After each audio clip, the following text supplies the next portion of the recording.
민주당과 조국혁신당, 기본소득당 등 정당들 의석을 합치면 무소속까지 그러면 190석 가까이 되기 때문에 서국과도 같습니다. 자, 국민님에서 이재명 일부만 후보가 이탈하면 만에 하나라도 의원직 제명이 가능한 집권하게 상황입니다. 어떠한 이준석 일이 후보의 벌어질지 기자회견 바로 들어보시죠. 보여주는 풍경입니다.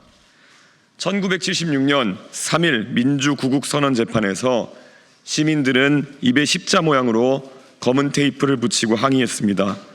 우리가 역사책에서 사진으로 하나 봤던 그런 풍경을 오늘 현실에서 겪게 될 줄은 차마 꿈에도 몰랐습니다.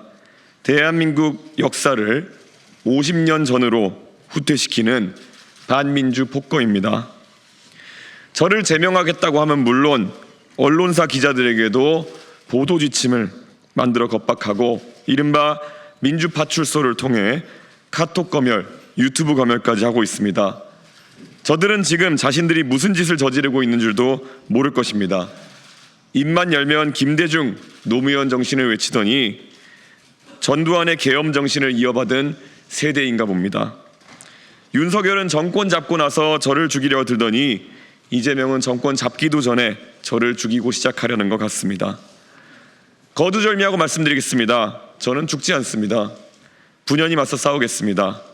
닭의 목을 비틀어도 새벽은 온다 하셨던 김영삼 전 대통령의 말씀을 기억하겠습니다. 김영삼 전 대통령, 노무현 전 대통령 얘기를 하면서 자신에 대한 민주당의 제명 추진은 이재명 유신 독재 출발 서곡이다 이런 얘기를 했고요. 이재명 후보가 집권하게 되면 어떤 일이 벌어질 것인지 예고편처럼 보여준 풍경이다. 대한민국의 역사를 50년 뒤로 후퇴시키는 반민주 폭거다.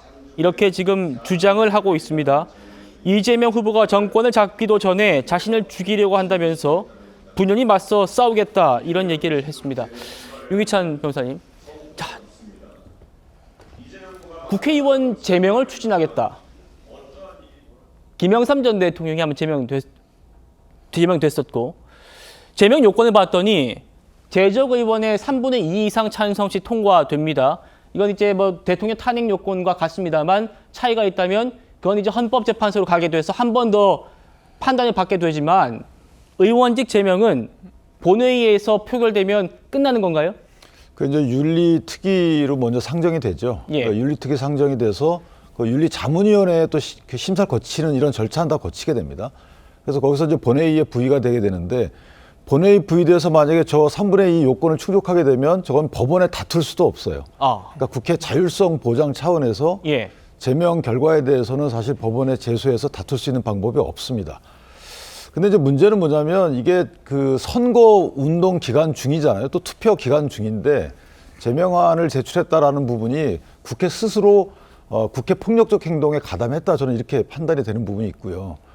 또 하나는 지금 이재명 후보 등의 경우에는 재판을 받고 있는 과정인데 선거운동 기간에 재판 기일을 좀 연기해달라고 주장하고 있고 심지어는 다른 분들도 연기해달라, 그러니까 후보자로 뛰지 않는 분들도 영향이 있기 때문에 연기해달라 이렇게 하는 마당에 후보자로 유력 후보자를 대상으로 해서 선거운동 기간과 투표가 진행되는 기간에 제명안을 제출한다.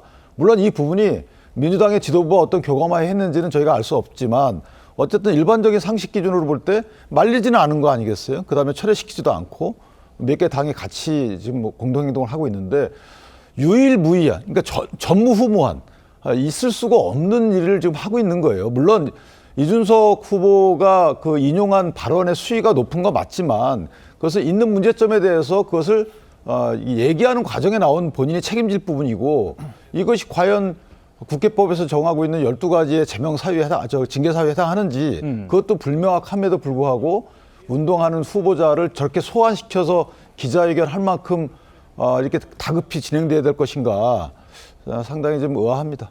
예, 이준석 후보 민주당이 일만 열면 김대중 노무현 정신을 외치더니 박정희 전두환의 계엄 정신을 이어받은 세대인가 보다 이렇게 아주 강한 반발을 하고 있습니다. 성침 부장님, 예. 민주당에서 뭐 공식화한 건 아닙니다만 이준석 후보에 대한 제명 추진 가능성을 시사한 건 맞잖아요.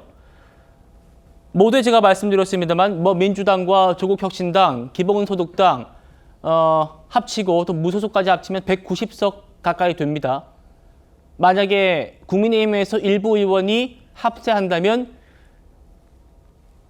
21세기 들어서 국회의원의 제명이라는 그런 일이 벌어질 수도 실현 가능성이 없지 않는 거네요. 어떻게 보십니까? 일단 징계안이 발의되었으니까 본회의 표결을 하게 될 거고, 그러면은 뭐 가능성이 뭐 없다 있다 뭐 제가 뭐 예단할 수는 없죠. 말씀하신 것처럼 민주당 의원들이 포함되어 있고 공동 발의안에, 그리고 야당들이 민주당이 아닌 의원들이 더 많긴 합니다만 그 정당들 대부분이 지금 민주당의 선대위에 들어와 있기 때문에 우리 당과는 뭐 무관한 일이다 할 수는 없는 상황이고요.